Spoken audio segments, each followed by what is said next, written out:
Hello everyone, इस video में हम देखेंगे estimation of oil and grease in waste water. Oil and grease का एस्टिमेशन वेस्ट वाटर में कैसे करते हैं, ग्रेविमेट्रिक मेथड से हम इसकी एनालिसिस करेंगे स्टेप बाय स्टेप। कैसे करते हैं इसको हम डिटेल में समझेंगे। तो वीडियो को शुरू करते हैं, देखिए वीडियो के साथ अंत तक बने रहिए। तो सबसे पहले देखते हैं, जब किसी भी एक्सपेरिमेंट की शुरुआत करते हैं तो हमें किन किन चीज़ों की आवश्यकता पड़ती है उसको हम देख लेते हैं। तो सबसे पहले हमें लेने हैं सेपरेटिंग फनल 500 ml या 1 लीटर, जैसे आपकी रिक्वायरमेंट है, जितना ज़्यादा सैंपल आपका उसी हिसाब से ले सकते हैं। इसके बाद एनालिटिकल बैलेंस, उसकी एक्यूरेसी प्लस माइनस 0.1 mg तक होनी चाहिए। और वाटर बाथ लेते हैं, हॉट एयर ओवन लेते हैं जो कि 103-105 डिग्री सेल्सियस तक कैलिब्रेट किया हुआ हो। और desiccator, glass beaker 100 ml, 250 ml measuring cylinder, filter paper watchman number 40 और इक्विवेलेंट। और रोटेटरी ऑपरेटर लेते हैं, ये ऑप्शनल है, अगर आपके पास नहीं है तो कोई दिक्कत नहीं।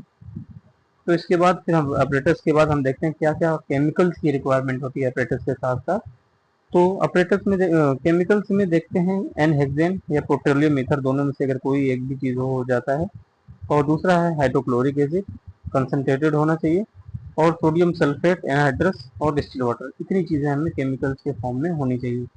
और इसके बाद फिर हम देखते हैं सैंपल कलेक्शन और प्रिजर्वेशन, क्योंकि जब हम किसी इंडस्ट्री या किसी भी वाटर का सैंपल लेते हैं, वाटर बॉडी का सैंपल लेते हैं, तो वो और प्रिजर्वेशन करने के क्या प्रोटोकॉल्स हैं उसको हमको फॉलो करना चाहिए। तो सैंपल कलेक्शन और प्रिजर्वेशन की बात करें तो सैंपल कलेक्शन में क्लीन ग्लास वाटर बॉटल, हमेशा इसको सैंपल कलेक्शन जो होता है क्लीन ग्लास वाटर बॉटल में कनेक्ट करते हैं। जनरली हम बाकी सैंपल्स की एनालिसिस के लिए हम प्लास्टिक बॉटल यूज़ करते हैं, लेकिन जब हम ऑयल एंड ग्रीस की बात करते हैं तो कोशिश करते हैं कि ग्लास बॉटल्स को हम लेके जाएं सैम्पलिंग पॉइंट पर। फिर उसके बाद जब हम ग्लास में सैंपल ले लेते हैं उसको हम एसिडिफाई करते हैं, प्रिजर्व सैंपल बाई एसिडिफाइंग। दो पीएच के से कम सा पीएच हो जाना चाहिए जो भी सैंपल्स है, लेस देन 2 पीएच हो जाना चाहिए। अगर हम सैंपल कलेक्ट करने के बाद उसका पीएच हम लेस देन 2 कर देते हैं। जनरली हम साइट पे जाते हैं तो पीएच की स्ट्रिप लेके जाते हैं, वो कलर देख के हम लगभग पता चल जाता है कि हाँ कितना पीएच लेस देन अगर 2 हो जाता है, फिर हम उसको स्टोर करके 4 डिग्री सेल्सियस पे लैब में ले आते हैं। फिर उसके बाद जो भी हमारी ग्रेविमेट्रिक मेथड है, फिल्टर पेपर से जो फिल्टर करके करते हैं, उसके बाद हम प्रोसीजर यूज़ करते हैं। तो हम जो प्री वेट एक फिल्टर पेपर होता है उसको हम एनालिसिस किए होते हैं, dry the evaporate the beaker at that 103 and 105 degree Celsius. सबसे पहले हम बीकर को ड्राई करते हैं 103 टू 1 मतलब 100 to 105 डिग्री सेल्सियस के बीच में होना चाहिए। और डेसिकेटर में फिर रख देते हैं वो जब तक स्टेबल टेम्परेचर हो जाए, उसका स्टेबल वेट हो जाए।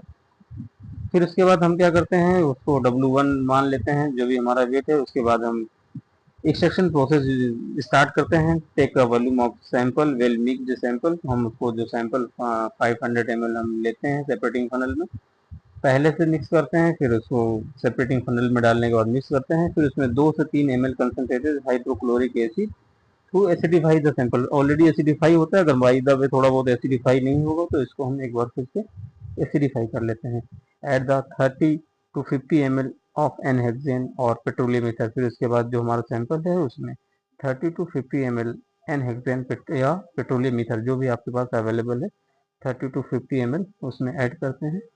सेक vigorously for 2-3 minute with periodic venting, हर 2-3 मिनट बाद अच्छे से उसको सेक करते हैं। बहुत अच्छे से सेक करने के बाद फिर हम देखते हैं allow the phase of separate completely, एक फेज ऊपर की एक लेयर बन जाती है, सेमी सॉलिड तरीके की दिखती है। फिर उसको हम क्या करते हैं, ऑर्गेनिक जो हमारा कलर ऑर्गेनिक अपर लेयर है उसको क्लीन और ड्राई बीकर में हम रख लेते हैं। और 3 बार ये एक्सट्रैक्शन रिपीट करते हैं, 3 बार एक्सट्रैक्शन रिपीट करते हैं। फिर उसके बाद जो हमारा फाइनल वेट आता है, जो भी फाइनल एक्सट्रैक्शन होता है, उसको हम बीकर में निकाल के फिर उसको हम ड्राई करते हैं। ड्राइंग द एक्सट्रैक्ट, फिर जब हम ड्राइंग करते हैं तो pass the extract through the anhydrous sodium sulphate remove moisture, जो भी हमारा मॉइस्चर होता है उसको रिमूव करने के लिए हम सोडियम एनहाइड्रस सोडियम सल्फेट का यूज़ करते हैं जो मॉइस्चर रिमूव हो जाए। फिर उसके बाद इवेपोरेशन प्रोसेस होता है, evaporation the solvent from the water bath and the rotary evaporator. जो वाटर बाथ में इसको रखते हैं, जो भी इवेपोरेशन होता है वो निकल जाता है। Dry the residue in the hot air, फिर उसके बाद हम उसको हॉट एयर ओवन में 1 घंटे के लिए ड्राई कर देते हैं। फिर उसको डेसिकेटर में सुखाने के बाद हम इसको कैलकुलेट कर लेते हैं। फॉर्मूला है oil and grease milligram per litre is equal to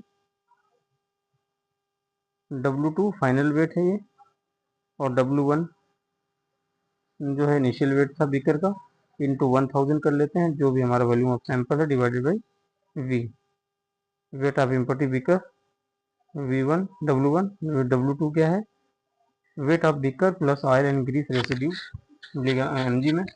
और उसके बाद सारी आपको ये ध्यान देना, सारी जो वैल्यूज रहेंगी मिलीग्राम पर लीटर में होंगी, और सॉरी mg में होंगी, जो भी बीकर का वेट है या ऑयल एंड ग्रीस का वेट है। और फिर उसके बाद वॉल्यूम ऑफ जो सैंपल हो वो ml में होगा, फिर इसको रखेंगे तो हमारा रिजल्ट आ जाएगा। धन्यवाद।